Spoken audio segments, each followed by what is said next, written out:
여러분, 세상에는 참 많은 교회들이 있고 참 많은 목회자들이 있지요.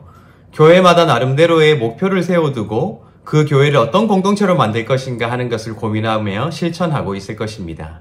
또한 목회자들도 마찬가지입니다. 자신이 목회자로서 무엇을 추구하느냐, 또한 교회 내에서 목회자로서 무엇을 만들어가는 역할을 하느냐 하는 것을 항상 고민하고 실천하고 있을 것입니다. 저는 개인적으로 목회자가 가질 수 있는 다양한 목표와 생각들이 있지만 제가 가장 우선순위에 드는 것은 바로 행복이라는 것입니다. 사실 행복은 눈에 보이는 가치는 아닐 것입니다. 그렇죠? 그러나 행복이라는 것은 우리의 신앙의 내용을 어떻게 채워나가느냐, 또한 신앙을 가지지 않은 사람들에게 우리의 모습이 어떻게 보여지느냐를 결정할 수 있는 가장 중요한 요소라고 저는 그렇게 생각합니다.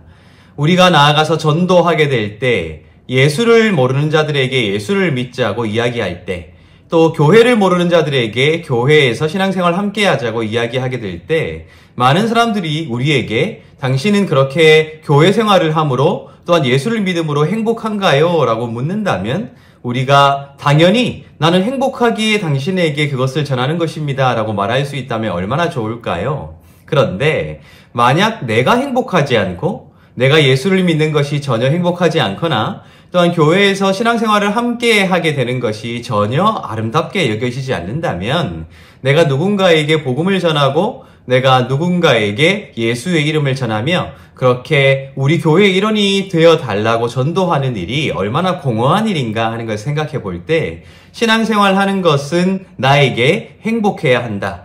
또한 교회 생활을 하는 것도 나에게 행복해야 한다. 그 행복이 우리의 진심이 되어야 한다는 생각을 하기에 저는 제 목회의 가장 중요한 목표를 바로 행복이라고 잡고 있다는 것입니다. 어쩌면 우리가 함께 읽고 있는 고린도전서 역시 바울이 그 행복한 신앙생활을 위해 그들에게 조언도 하고 꾸짖음도 하면서 그렇게 그들을 행복의 길로 초대하는 것이 아닌가라는 생각을 해보게 됩니다.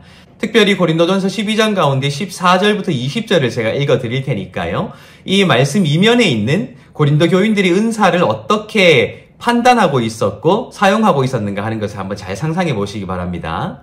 몸은 한 지체뿐만 아니요 여럿이니 만일 발이 이르되 나는 손이 아니니 몸에 붙지 아니하였다 할지라도 이로써 몸에 붙지 아니한 것이 아니요 또 귀가 이르되 나는 눈이 아니니 몸에 붙지 아니하였다 할지라도 이로써 몸에 붙지 아니한 것이 아니니 만일 온몸이 눈이면 듣는 곳은 어디며 온몸이 듣는 곳이면 냄새 맡는 곳은 어디냐. 그러나 이제 하나님이 그 원하시는 대로 지체를 각각 몸에 두셨으니 만일 다 한 지체뿐이면 몸은 어디냐. 이제 지체는 많으나 몸은 하나라. 아멘. 오늘 이 말씀을 보면 바울이 우리 몸에 있는 다양한 기관들을 통해서 비유하고 있다는 것이 드러나게 되지요. 눈과 귀를 대표적인 예로 들고 있는데 이후의 말씀을 읽으면 또 손과 발이라는 또한 몸의 지체가 언급되게 되지요. 이 지체들이 언급되는 것은 그것이 상징하는 은사를 나타내기 위한 비유입니다. 그런데 이 말씀으로 미루어 봤을 때 고린도 교인들은 더 중요한 은사가 있다, 덜 중요한 은사가 있다고 판단해 왔던 것 같습니다. 많은 사람들에게 놀라움을 안겨다주고 많은 사람들의 칭송을 이끌어낼 수 있는 것이면 더 좋은 은사라고 생각했던 것 같고요. 그렇지 아니하고 드러나지 않고 많은 사람들의 관심권 밖으로 밀려난다고 판단되었던 것들은 덜 좋은 은사라고 생각하거나 아니면 쓸모없는 것이라고 생각했을 가능성이 굉장히 높다는 것입니다. 그런데 그것이 개인의 판단을 넘어서서 공동체 내에서 누군가를 배척하거나 누군가의 가치를 판단하는 일까지 이어졌던 것으로 보이게 되죠. 그러므로 내가 지체에 붙어 있지 않다, 아니면 다른 누군가에게 지체에 붙어 있지 않다라고 주장하는 일들이 일어났다고 오늘 이 말씀이 비유를 통해 말하고 있기 때문입니다. 그런데 여러분 잘 생각해 보시기 바랍니다. 이 은사는 분명히 하나님의 선물입니다.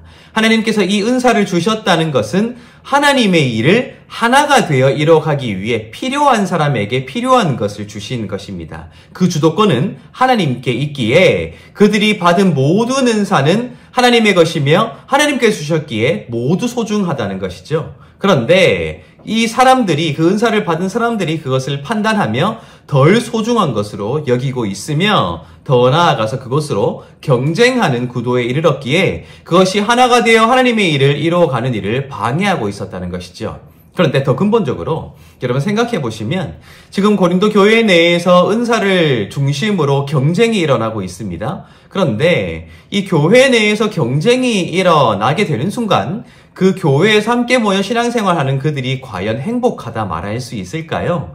그들은 복음, 즉 좋은 소식이죠. 좋은 소식을 수용함으로 그리스도인이 되었는데 그 좋은 소식이 그들에게 결국 좋은 일로 이어지지 못하도록 그들의 마음이 그것을 막아서고 있고요. 또한 그 좋은 소식을 누군가에게 전해야 하는데 그것이 더 이상 좋은 소식이 되지 못하도록 만들고 있다니 그들 스스로도 행복하지 못하고 다른 사람들의 눈에 비친 그들의 모습도 행복하지 못할 수밖에 없었다는 거예요. 생각해보면 그것이 다 무슨 소용이 있는가 하는 생각을 하게 되는 것이죠.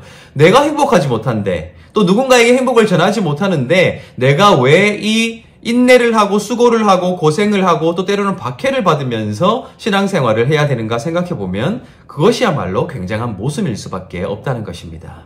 내가 행복한 것 또 누군가에게 행복을 나누는 것 그것이 복음 중에 복음일 텐데 그들은 오히려 그것으로 경쟁하고 있었으니 얼마나 불행했겠느냐 하는 것입니다. 세상에서 경쟁하고 세상에서 다투고 세상에서 아등바등 살아왔는데 우리가 교회로 함께 모여 신앙생활하는 그 순간만큼은 그러한 것으로부터 자유할 수 있어야 되지 않을까요?